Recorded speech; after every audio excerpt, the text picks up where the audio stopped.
भगवान विष्णु ने धरती पर बहुत सारे अवतार लिए। साथ ही जब जब धरती पर पाप बढ़ता है तब तब भगवान विष्णु इस धरती पर अवतरित होते हैं। नए नए काल में नए नए अवतार के साथ प्रकट होते हैं भगवान विष्णु।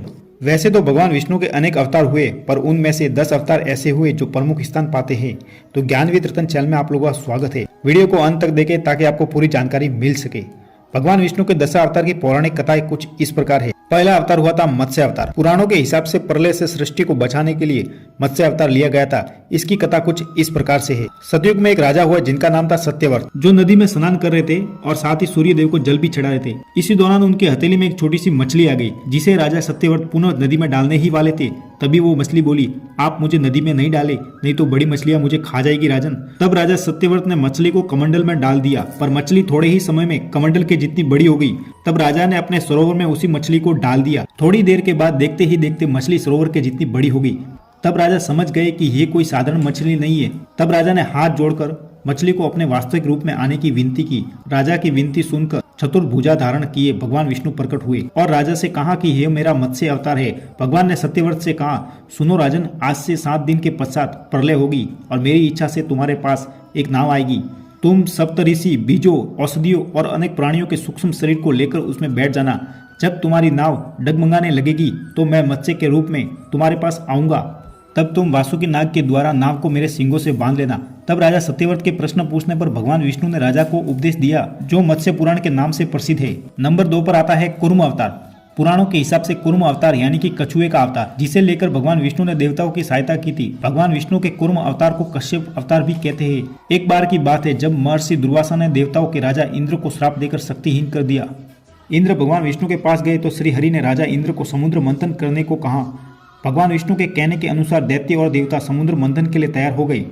समुद्र मंथन के लिए मंत्राचल पर्वत को मथानी और नागराज वासुकी को नेति बनाया गया, पर मंत्राचल पर्वत के नीचे कोई आधार नहीं होने के कारण वह समुद्र में डूबने लगा। ये देखकर भगवान विष्णु ने कूर्म अवतार धारण किया और समुद्र में मंत्राचल पर्वत के आधार बन गए, जिससे कूर्म की विशाल पीठ पर तेजी से घूमने लगा। इस तरह समुद्र मंथन पूर्ण हुआ और देवताओं की भगवान विष्णु ने मदद की। तीसरा अवतार है वराह अवतार।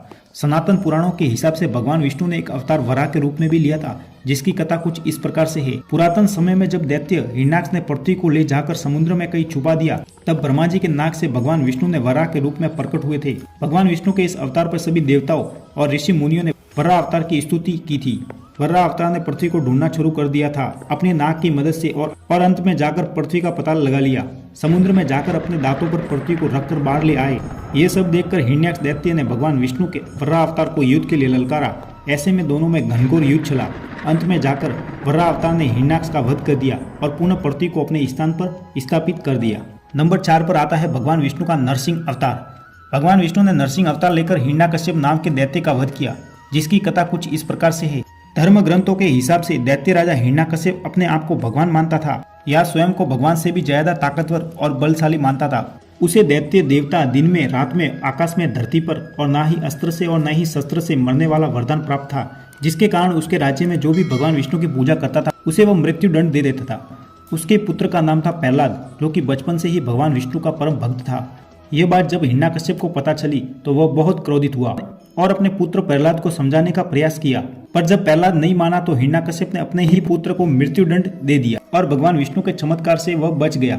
ऐसा ही कई बार हुआ, जिसके बाद हिरण्याकश्यप ने अपनी बहन होलिका को बुलाया, जिसे अग्नि में नहीं जलने का वरदान प्राप्त था, जिसके कारण होलिका प्रहलाद को गोद में लेकर धधकती अग्नि में बैठ गई और आश्चर्यजनक घटना हुई। भगवान विष्णु की कृपा से प्रहलाद तो बच गया, पर होलिका उस अग्नि में जलकर भस्म हो गई। जब हिरण्याकश्यप स्वयं प्रहलाद को मारने लगा, भगवान विष्णु ने खंबे से नरसिंह अवतार लेकर प्रकट हुए और अपने नाखूनों से हिरण्याकश्यप का वध कर दिया। 5वें नंबर पर आता है भगवान विष्णु का वामन अवतार। सतयुग में प्रहलाद के पौत्र दैत्यराज बाली ने अपने पराक्रम सर्ग पर अपना आधिपत्य स्थापित कर लिया था। इस विपत्ति से बचने के लिए इंद्रदेव तथा सभी देवता भगवान विष्णु के पास गए। तब भगवान विष्णु ने कहा कि मैं स्वयं माता आदिति के गर्भ से प्रकट होकर तुम्हें स्वर्ग का राज पुनः प्रदान करूंगा। थोड़े समय के पश्चात भगवान विष्णु ने वामन अवतार लिया। एक बार जब दैत्यराज बाली महान यज्ञ कर रहा था, तब भगवान वामन ने दैत्यराज बाली के यज्ञ स्थान पर पहुंच गए। राजा बाली से 3 पग भूमि दान करने को कहा, पर राजा बाली के गुरु शंकराचार्य ने भगवान विष्णु को पहचान लिया था। ऐसे में राजा बाली को दान देने से मना कर दिया था, लेकिन राजा बाली ने भगवान विष्णु को 3 पग भूमि देने का संकल्प ले लिया था। भगवान वामन ने विशाल रूप धारण कर लिया, जिसमें एक पग में धरती, दूसरे पग में स्वर्ग, तीसरा पग रखने का कोई स्थान नहीं मिला तो राजा बाली ने तीसरा पग अपने सिर पर रखने को कहा। भगवान वामन ने दैत्यराज बाली के सिर पर पग रखा, जिसके कारण दैत्यराज बाली सूत्रलोक पहुंच गए। राजा बलि की दानवीरता को देखकर भगवान ने सूत्रलोक का स्वामी राजा बलि को बना दिया और देवताओं को पुनः अपना स्वर्ग लौटा दिया। छठे नंबर पर आते हैं श्री राम अवतार।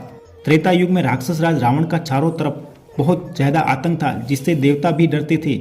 उसके वध के लिए भगवान विष्णु ने राजा दशरथ के घर श्री राम के रूप में जन्म लिया, जिसके बाद श्री राम ने अनेकों राक्षसों का वध किया और मर्यादा पालन करते हुए पिता के कहने पर 14 साल वनवास भी गई। वनवास में श्री राम की पत्नी माता सीता का रावण ने हरण कर लिया। माता सीता की खोज में श्री राम लंका पहुंच गए, जहां पर राक्षस राज रावण और श्री राम के बीच भयंकर युद्ध हुआ, जिसमें रावण का वध कर देते हैं श्री राम और उसके पश्चात सभी देवता भयमुक्त हो जाते हैं। 7वें नंबर पर आता है कृष्ण अवतार। द्वापर युग में भगवान विष्णु ने श्री कृष्ण के रूप में अवतार लिया। भगवान श्री कृष्ण का जन्म कारावास में हुआ था और उनके पिता का नाम वासुदेव था तथा माता का नाम देवकी था। इस अवतार में भगवान श्री कृष्ण ने अनेक चमत्कार दिखाए, साथ ही बहुत सारे राक्षसों का वध भी किया, साथ ही उनके मामा कंस का भी वध किया। महाभारत युद्ध में अर्जुन के सारथी बने और संपूर्ण दुनिया को गीता का ज्ञान भी दिया। धर्मराज युधिष्ठिर को राजा बनाकर पुनः धर्म की स्थापना की थी। भगवान विष्णु का यह अवतार सभी देवताओं में श्रेष्ठ माना जाता है। 8वां अवतार है परशुराम अवतार। सनातन धर्म ग्रंथों के अनुसार परशुराम भगवान विष्णु के अवतारों में से एक प्रमुख अवतार है। भगवान परशुराम की एक कथा प्रचलित है। हरिवंश पुराण के हिसाब से प्राचीन समय में महिष्मति साम्राज्य पर हेयवंशीय क्षत्रिय कार्तिवीर्य अर्जुन का राज था। वह राजा काफी अभिमानी और अत्याचारी था। एक बार अग्निदेव ने उससे भोजन करने का आग्रह किया, तब सहस्त्रबाहु अर्जुन ने घमंड में आकर कहा कि आप जहाँ चाहे भोजन प्राप्त कर सकते हो, सभी और मेरा ही शासन है। तब अग्निदेव ने वनों को जलाना शुरू कर दिया और उसी जंगल में ऋषि आपवत भी तपस्या कर रहे थे और अग्नि के कारण उनका भी आश्रम जलकर भस्म हो गया, जिससे क्रोधित होकर सहस्त्रबाहु अर्जुन को श्राप दिया कि भगवान विष्णु परशुराम के रूप में अवतार लेकर समस्त हेयवंशीय क्षत्रियों का समूल नाश कर देंगे, साथ ही सहस्त्रबाहु का भी वध कर देंगे। इस प्रकार भगवान विष्णु ने भार्गव कुल में ऋषि जगअग्नि के 5वें पुत्र के रूप में अवतार लिया। नंबर 9 पर आता है बुद्ध अवतार। सनातन धर्म के ग्रंथों के अनुसार बौद्ध धर्म के प्रवक्ता गौतम बुद्ध भी भगवान विष्णु के ही अवतार माने जाते हैं। पुराणों के अनुसार बुद्ध देव का जन्म गया के समीप कीकट में हुआ था और उनके पिता का नाम अजन बताया गया है। यह प्रसंग पुराण वर्णित बुद्ध अवतार का है। 10वां अवतार कल्कि अवतार। पुराणों के अनुसार भगवान विष्णु का कल्कि अवतार कलयुग के अंत समय में होगा। कल्कि अवतार कलयुग और सतयुग के बीच में होगा। यह अवतार 66 कलाओं से युक्त होगा। सनातन पुराणों के हिसाब से उत्तर प्रदेश के विष्णु यसा नामक तपस्वी ब्राह्मण के घर पर होगा, जो कल्कि अवतार कहलाएगा। कल्कि देवदत्त घोड़े पर सवार होकर धरती पर से पापियों का सर्वनाश कर देंगे, साथ ही धर्म की पुनः स्थापना करेंगे।